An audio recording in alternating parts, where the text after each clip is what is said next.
सकाळचे 6:30 वाजलेत आणि आत्ता मला 10 जणांचा स्वयंपाक करायचा आहे. आज खूप दिवसानंतर 6 वाजता उठले आणि पहिले स्वयंपाकाला लागले.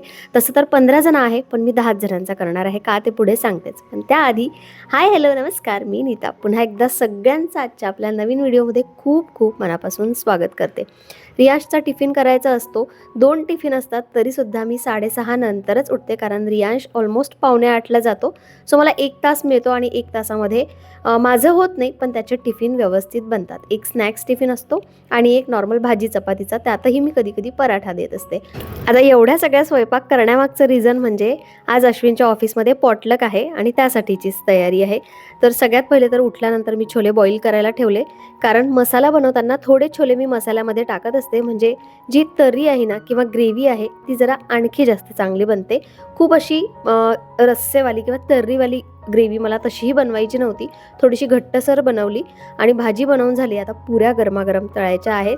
तर एक छोटीशी टीप, तेलामध्ये ना असं मीठ टाकायचं.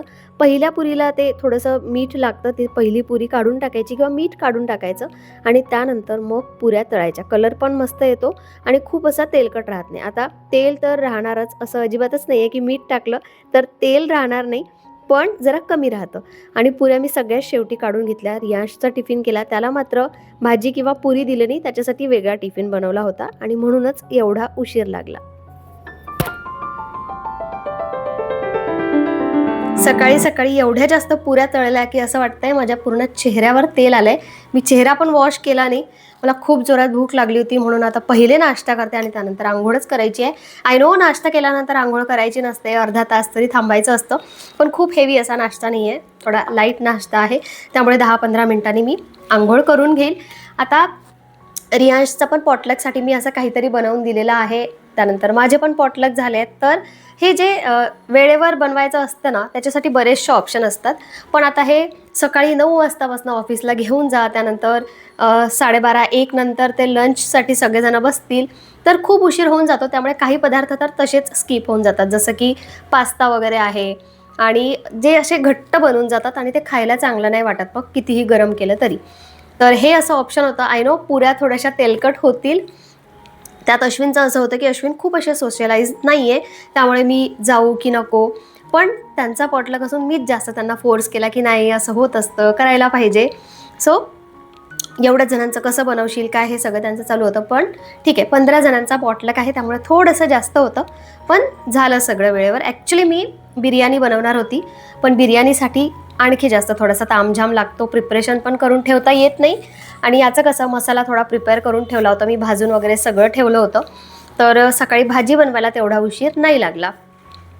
ठीक आहे, चला आता मी बोलले तर आहे की सगळा असा मस्त एखादा फोटो किंवा व्हिडिओ काढा म्हणून, म्हणजे सगळ्यांनी काय काय आणलं आहे ते मला दिसेल, म्हणजे पुढच्या वेळी जरा ऑप्शन्स भेटतात. हां, आता माझ्यासाठी आणि रियांशसाठी पण मी चपात्या बनवून ठेवल्या, भाजी तर तीच आहे, त्यामुळे आता असं काही खूप काम नाही आहे. पण आज दीप अमावस्या आहे आणि सगळं आधीच झालं माझं, म्हणजे स्वयंपाक पण झाला, मी नाश्ता पण करते, पूजा पण व्हायची आहे. पण ठीक आहे, जाऊ द्या. आता नैवेद्यासाठी मी काहीतरी असं हलवा किंवा शेवयांची खीर बनवेल आणि संध्याकाळी दीपपूजन करेल. तर असं काही खूप आत्ता करण्यासारखं नाही आहे, थोडीशी घराची आवराआवर करते आणि व्हिडिओज यायला थोडासा उशीर लागतोय. वेळ कसा जातो खरंच माहिती पडत नाही. कधी घरची कामं असतात, कधी रियांशचं वॉक कधी मी सोडत नाही. कधी कधी वाटतं की संध्याकाळी किंवा रात्री वॉकला गेल्यापेक्षा एडिटिंग करू, पण असं वाटतं की हाच वेळ आपण का चूज करतो, म्हणजे वॉकला जाणं इम्पॉर्टंट आहे, एडिटिंग मी नंतर करून घेईल, असं करत करत ना कधी कधी खूप जास्त उशीर होऊन जातो.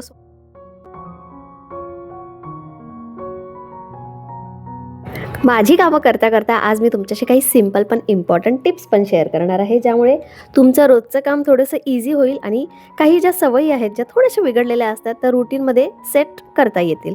तर सकाळची वेळ खूप इम्पॉर्टंट असते. आता मुलं शाळेत गेल्यानंतर जर तुम्हालाही लगेच मोबाईल स्क्रोलिंगची सवय असेल ना, तर खरंच थांबा, आणि ती खूप वाईट सवय आहे. म्हणजे स्क्रोलिंगमध्ये इतका टाईम वेस्ट होतो, त्यापेक्षा तुम्ही वॉक करायला जा, किंवा मग वॉकही करायचं नसेल तर जरा घर पटकन आवरायला किंवा सेट करायला घ्या.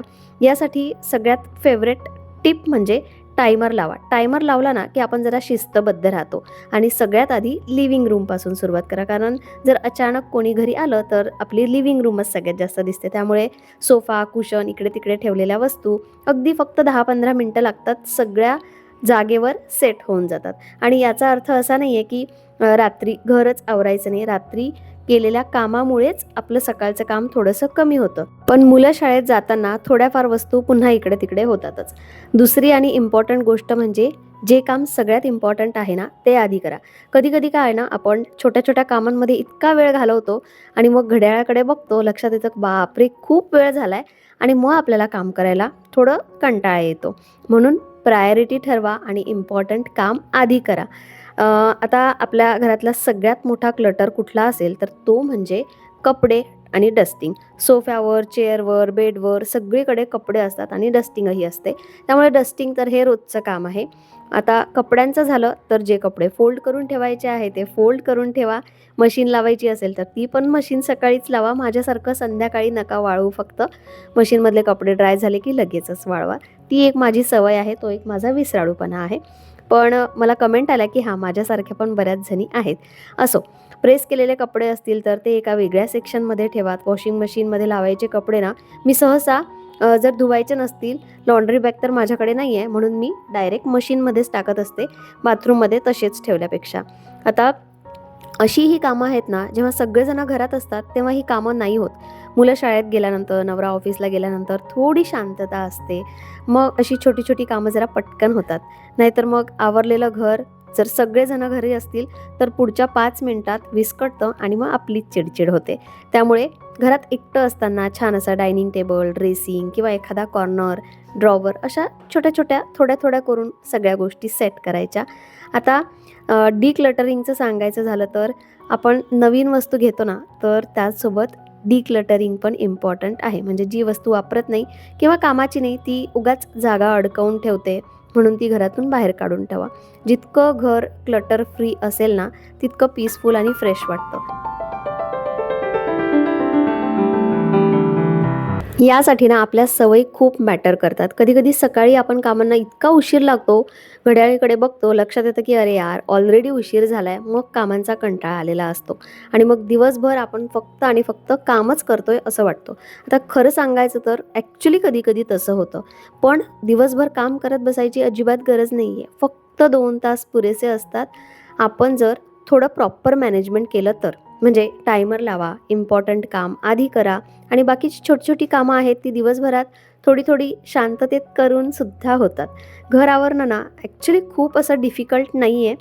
फक्त आपलं थोडं रुटीन, थोडी टाईम मॅनेजमेंट आणि थोडं स्मार्ट वर्क, म्हणजे स्मार्ट होममेकर यालाच आपण म्हणतो. आणि मला असं वाटतं की प्रत्येक होममेकर ही स्मार्ट होममेकर असलीच पाहिजे. दीप अमावस्या आहे तर त्यासाठी जे दिवे काढले आहेत ते स्वच्छ धुवून घेतले, आता पुसून ठेवते म्हणजे संध्याकाळी रेडी मिळतील. आणि तसे तर दिवे भरपूर असतात आपल्या घरात, पण सगळेच दिवे तुम्ही काढता का?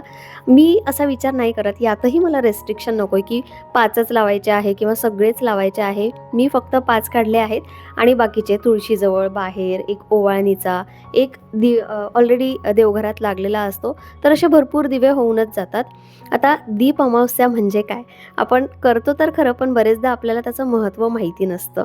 दीप अमावस्या म्हणजे आषाढ अमावस्येला दिव्यांची पूजा करण्याची ती एक परंपरा असते.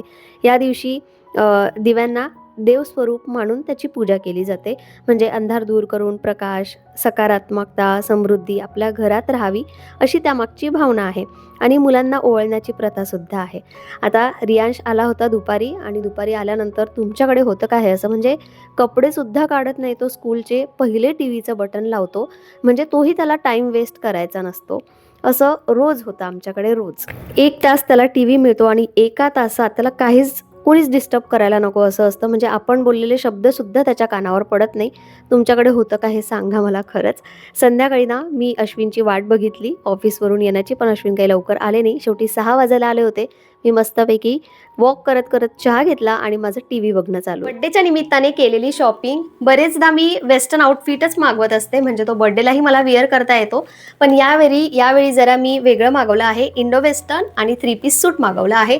3 पीस सूट यासाठी कारण आता रक्षाबंधन आहे, गणपती आहे, फेस्टिव्ह सीझन चालू होत आहेत आणि 3 पीस सूट अशा फेस्टिव्ह सीझनमध्येच छान दिसतात. सो आता मी हे विअर करून दाखवत नाही, हे मी शॉर्ट व्हिडिओमध्ये सगळं दाखवलेलं आहे. साईडला हवं तर मी व्हिडिओ किंवा फोटो शेअर करते. तर सगळ्यात आधी हा पहिला 3 पीस सूट दाखवते. माझ्याकडे असा कलरही नव्हता, मस्त असा वाईन कलर कॉटन मटेरियलमध्ये आहे. प्लाझो आहे, छान एकदम कम्फर्टेबल स्टायलिश दिसतो. साईडला तुम्हाला व्हिडिओ दिसत असेल. आणि सगळ्यात जास्त याची मला ओढणी आवडली. इतकी लाईट वेट आहे, इतकी जास्त कम्फर्टेबल आहे. ओढणीवरही छान असं वर्क केलेलं आहे. अगदी सुंदर हलकीशी बॉर्डर आहे.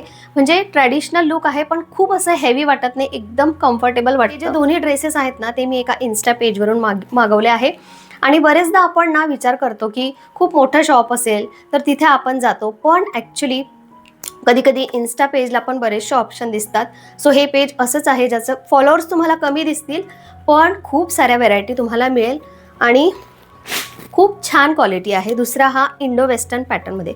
खरं तर हा बघितल्यानंतर मला असं वाटलं की नाही, मला नाही आवडणार हा घातल्यानंतर, पण घातल्यानंतर इतका कम्फर्टेबल, इतका प्रॅक्टिकल ड्रेस आहे. हा पण प्युअर कॉटन मटेरियलमध्ये आहे. हे बघा, मागच्या साईडनी असं स्मोकिंग दिलेलं आहे, म्हणजे छान अशी फिटिंग बसते. 3/4 स्लीव्ज आहे. सगळंच इतकं कम्फर्टेबल आहे ना. आणि सगळ्यात आवडणारी गोष्ट म्हणजे याला दोन्ही साईडनी पॉकेट दिलेले आहेत.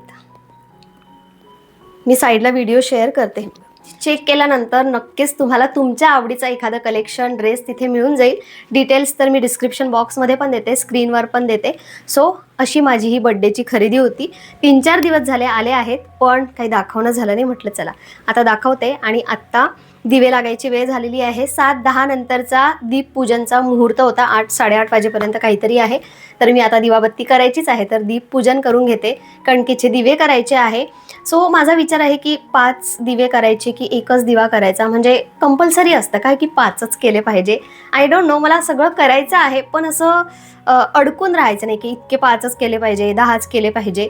सो मला असं वाटतं की एक कणकेचा दिवा करते, तोच मी असा ओवाळते. आणि ठीक आहे, म्हणजे असं रेस्ट्रिक्शन नको की इतकंच केलं पाहिजे. आपली श्रद्धा, आपलं करणं महत्त्वाचं आहे, त्यामागे आपली किती श्रद्धा आहे हे महत्त्वाचं आहे. असो, चला आता फक्त तेवढं काम राहिलं आहे.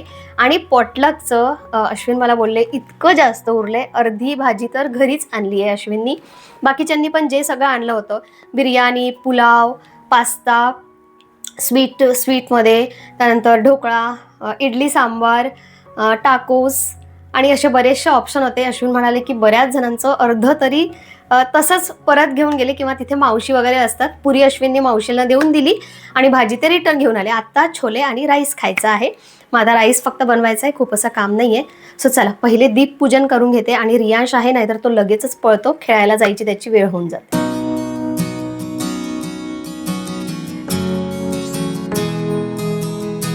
दिवांना छान हळदी कुंकू लावून घेतलं. आणि फुलांचं असं आहे ना, फुलंच नव्हते आणि वेळेवर मी आणायला पण गेले नाही, कारण घरीच जास्वंदाची, गोकर्णाची फुलं निघतात, त्यामुळे ते राहूनच गेलं. दिवे लागणी झाल्यानंतर बाहेर पण दिवा लावायचा होता. उंबरठ्याची पण पूजा करून घेतली. तुळशीजवळ पण दिवा लावला. तुळशीजवळ सध्या मी दिवा लावत नाही, कारण पावसाचं वातावरण आहे, बाल्कनीत पाऊस येतो आणि तो तसंही ना तेलामध्ये पूर्ण पाणी जातं, त्यामुळे सध्या माझं ते बंद आहे. असा दिवा घ्यायचा आहे ॲक्च्युली मला, म्हणजे तो कवर राहील, पण ते काही होतच नाही आहे. आता रियांशला पण ओवाळायचं होतं. आणि मुलांना ओवाळण्याची प्रथा ही यासाठी आहे की त्यांच्या आयुष्यात सुख, आरोग्य आणि बेटर फ्युचरसाठी आपण शुभ आशीर्वाद देण्यासाठी ही या भावनेतून ॲक्च्युली ते त्यांना ओवाळलं जातं. त्याला ओवाळलं आणि त्यांना छान वाटतं, मलाही छान वाटतं, त्यालाही छान वाटतं. देवाला नमस्कार केला आणि मग स्वयंपाक तर एवढा नव्हता, पण सकाळी शेवयांची खीर राहून गेली होती. म्हटलं जाऊ दे, संध्याकाळीच आपल्याला पूजा करायची आहे. शेवयांची खीर केली आणि भाजी बघा एवढी रिटर्न आलेली आहे. मस्तपैकी भात केला, टीव्ही लावली आणि आता पेट पूजा करायची आहे. सो चला व्हिडिओ मी इथेच एंड करते. तुम्हाला उद्या भेटते. बाय.